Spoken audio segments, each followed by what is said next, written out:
On s'arrête pas. Ce soir, 5 personnages historiques qui ont eu un prime immense. Comme d'hab, like, abonne-toi. On commence.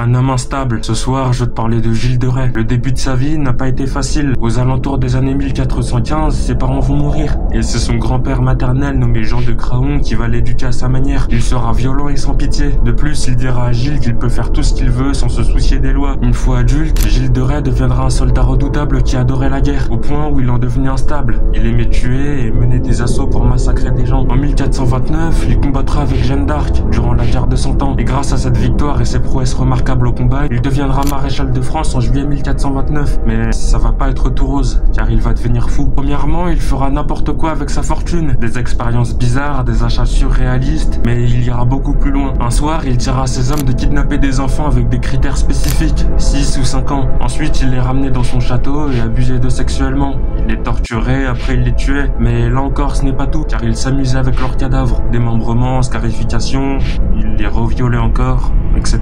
Pour conclure, Gilles de Rais sera jugé et condamné à mort en 1440 pour ses actes horribles. Au total, certains historiens estiment qu'il aurait abusé d'une centaine d'enfants pour son plaisir personnel.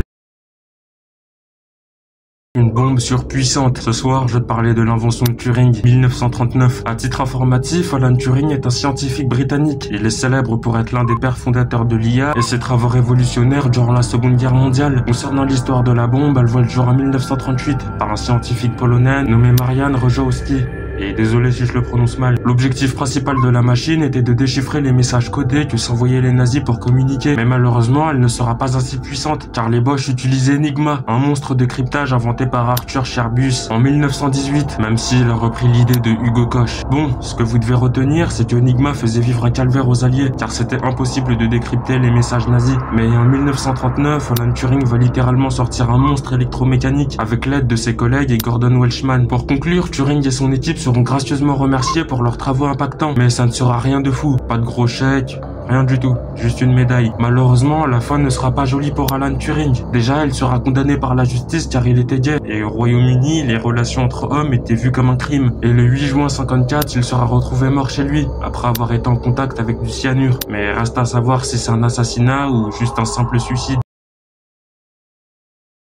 Un homme ultra déterminé. Ce soir, je vais te parler d'Emil Blonsky. Pas de l'homme gentil dans les nouveaux Marvel, mais du capitaine ultra motivé dans le Hulk de 2008. Si tu ne le savais pas, Blonsky a reçu le même sérum que Steve Rogers et Bucky Barnes, car il avait demandé à être plus performant au général Ross pour traquer Hulk. Vu qu'au départ, Blonsky pensait que Hulk et Banner étaient deux personnes différentes, mais il sera sous le choc quand on lui dira que les deux sont la même personne. Concernant sa mentalité, elle fait vraiment flipper, car c'est l'un des seuls humains à être parti au corps à corps face à Hulk. Et durant le combat à l'université, on a très bien vu que le sérum s'était bien répandu dans Blonsky. Le gars avait une super vitesse, des réflexes surhumains et un cheat code pas possible. Mais évidemment, il perdra le combat. Et c'est là qu'il développera une grosse addiction au pouvoir. Déjà, il va reprendre du super sérum pour être plus fort face à Hulk. Plus tard, lorsque Banner sera capturé dans le laboratoire de Samuel Stern, Blonsky va menacer le scientifique pour devenir comme Banner, quoi qu'il en coûte. Ensuite, si tu as vu le film qui est magnifique, un puissant combat va avoir lieu entre Hulk et l'Abomination, et qui est Blonsky. Bien évidemment, Hulk gagnera, et Blonsky sera emprisonné. Pour conclure, le personnage qu'incarne Tim Roth deviendra plus gentil, et c'est malheureusement ça qui a tué Blonsky. Mais ce n'est que mon avis.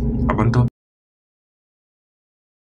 La mécanique italienne. Ce soir, je vais te parler d'une maison automobile très connue, Alfa Romeo. Officiellement créée le 24 juin 1910 par Nicola Romeo, cette écurie a une histoire mouvementée. Avant que Nicola Romeo arrive dans l'entreprise, elle était au bord de la faillite. Comme vous le savez, l'Italie entre dans la Première Guerre mondiale en 1915. Et à cette époque, le marché automobile était super bas. Pour rester en vie, l'entreprise fabriquait des réacteurs d'avion, des voitures de course ainsi que des camions. Mais il y avait très peu de clients. Après, avec l'arrivée de plusieurs ingénieurs clés comme Giuseppe Merosi ou encore Alexandre Darac, la marque va vraiment monter en puissance et prendre en réputation grâce à la Formule 1 et son esthétique italienne. Et Alfa Romeo deviendra la référence en automobile. À titre informatif, la plus rare est l'Alfa Romeo 33 Stradale 1967, un bijou de 18 exemplaires répartis dans le monde. La plus chère est l'Alfa Romeo de 1939, un magnifique touring Berlinetta qui se vend aux alentours des 16 millions d'euros. L'Alfa la plus rapide est la Giulia Quadrifoglio, un monstre au V6 avec 307 km de pointe. Et enfin, la plus ancienne est l'Alfa Romeo 24 HP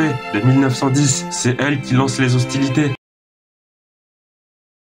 Ce soir, je vais te dégoûter. Tu vois Casper le fantôme? Bah, je vais te sortir une version 6 fois plus trash. Et je vous informe qu'il y a zéro censure. Au moins, vous êtes prévenus. Bon, tu dois sûrement connaître sa légende, donc à rien de te l'expliquer. Là, Casper n'est pas le gentil fantôme de la télé. C'est un enfant mort qui fait vivre un enfer à toute sa ville. Ce que je vais dire, c'est qu'il va abuser des gens et les rendre malheureux jusqu'au suicide. Pourquoi fait-il ça? C'est simple. Lorsqu'il a réalisé qu'il était un fantôme dans le monde des vivants, au début c'était la joie. Mais au bout d'un moment, l'ennui prendra le dessus. Donc il se mettra à faire des choses sombres pour s'exciter un peu. Il possédera des personnes et leur fera faire des choses plus que horribles. Pour être clair, des meurtres, voire des massacres de masse, des agressions sexuelles et parfois il faisait des parents pour qu'ils abusent de leurs propres enfants. Mais c'est pas fini, car ce fantôme adorait prendre un corps pour en démembrer des parties et le rendre à son hôte, histoire de voir sa réaction. Et il fera une énorme pyramide de cadavres avec des corps déchiquetés pour choquer les habitants. Chaque jour, dans la ville, il y avait un mort à cause de Casper. Et il ne croyait pas, il ne se cachait même pas. Dès lors où une personne l'aperçoit, elle savait instantanément que sa vie allait s'arrêter de manière brutale. Pour conclure, Casper va adorer torturer et commettre des crimes X, si vous voyez ce que je veux dire, au point où il en devenait incontrôlable. Au départ, c'était tous les jours,